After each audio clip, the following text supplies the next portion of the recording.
Ini terkait dengan Pak mantan presiden. Kita juga belum tahu seperti apa sih yang disampaikan. Jadi kami di KPK itu menangani perkara itu secara berjenjang. Mulai ada laporan dari masyarakat ataupun misalkan temuan oleh BPK hasil audit atau BPKP, kemudian kita tindak lanjuti di PLPM atau Dumas, kemudian dari sana tindak lanjuti penyelidikan, kemudian kalau dianggap memang ada peristiwa tindak pidana korupsinya, naik penyidikan, di penyidikan baru dilakukan upaya-upaya paksa, ya, memanggil, menggeledah, menyita, memeriksa orang untuk menemukan tersangkanya. Nah, kita tidak tahu seperti apa ini. Kalau ada laporannya tentunya secara berjenjang, nanti ditunggu saja, tunggu laporannya ya.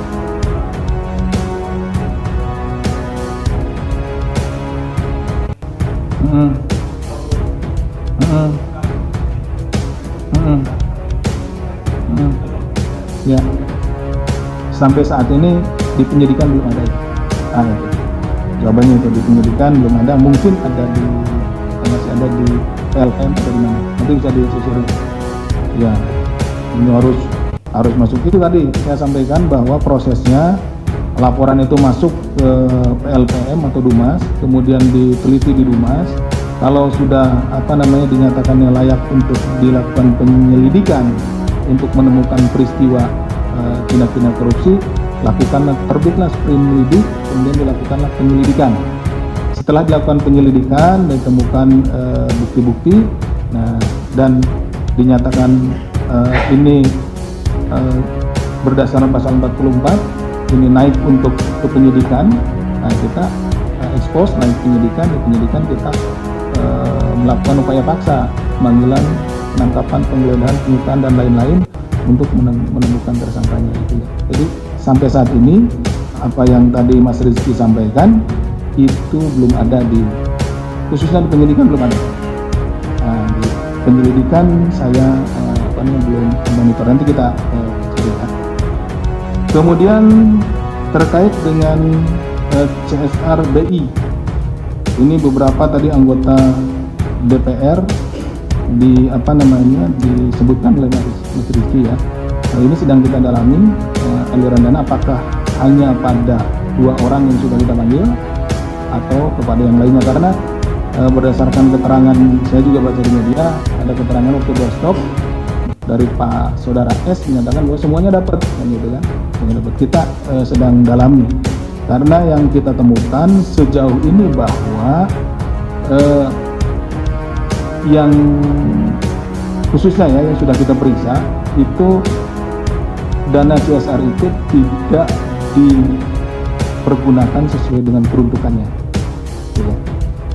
Kemudian ini ada terkait dengan CSR BI juga ada diduga bahwa seseorang berinisial R ya menemui seseorang petinggi berinisial R juga, dan R-nya itu bertemu dengan saudara Bapak A ya, gitu.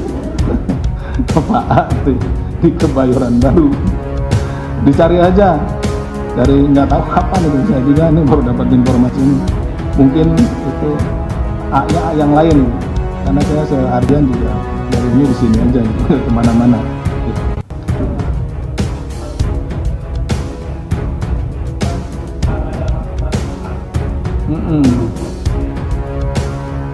Yang jelas kalau menyangkut saya nggak ada itu, nggak ada. Apalagi mahar kita juga agak ini, mahar maksudnya ini mahar seperti apa ya, peredaman ini kan jalan juga perkaranya kita sedang jalan, kita sedang gitu. Ya. Itu ya Mas Rizky. Kalau perlu nanti di di foto-foto lah, terus di video gitu biar kelihatan benar perannya. Kemudian Mas Chandra, ini Pak Saiful hadir atau tidak? Nanti saya cek kembali, tapi yang bersangkutan hari ini terjadwal, jadi saya cek biasanya rekan-rekan tahu kalau ada ke sini, apakah dia sakit atau seperti apa, atau mungkin nanti diminta keterangan di mana, kita belum. Kemudian saudara AS apakah hadir? Hadir, bagi saya sangat hadir. Kemudian terkait dengan pemeriksaan seperti apa betul, ini menggali diantaranya terkait dengan aliran dana dan yang lain-lainnya, yang tentunya ini merupakan bagian dari konstruksi perkara yang sedang kami tangani. Ini kan hibah pokir ya, pokir di Jawa Timur. Kemudian Pak AH ini apakah akan dikembali? Ini sudah diminta keterangan. Seingat saya ini ya, Mas Chandra, ingat saya waktu itu ngirim surat, tapi kebetulan sedang ada di Jawa Timur. Ini nanti saya ini lagi sedang ada di Jawa Timur dan tim sedang ada di Jawa Timur. Nah, yang bersangkutan itu diminta keterangan di Jawa Timur, seingat saya itu. Nah, terkait dengan masalah uangnya, tentu ini merupakan bagian dari perkara yang sedang kita tangani. Perkaranya kan belum selesai, sedang kita tangani, dan itu sudah dilakukan penyidikan dan lain-lain. Nanti dilihat di persidangan seperti apa, terkaitannya. Kemudian ini masih dari Mas Chandra ya, terkait dengan Pak HK. Ini dokumen-dokumen ini saya juga lihat di media ya, bahwa ada dokumen yang dititipkan kepada seorang profesor, kemudian dibawa ke Rusia. Apakah akan dipanggil untuk diperiksa? Nah, sebetulnya kalau itu memang dokumen terkait dengan perkara yang sedang kita tangani, dibawa saja di sini. Dibawa saja di sini, jadi nanti bisa kita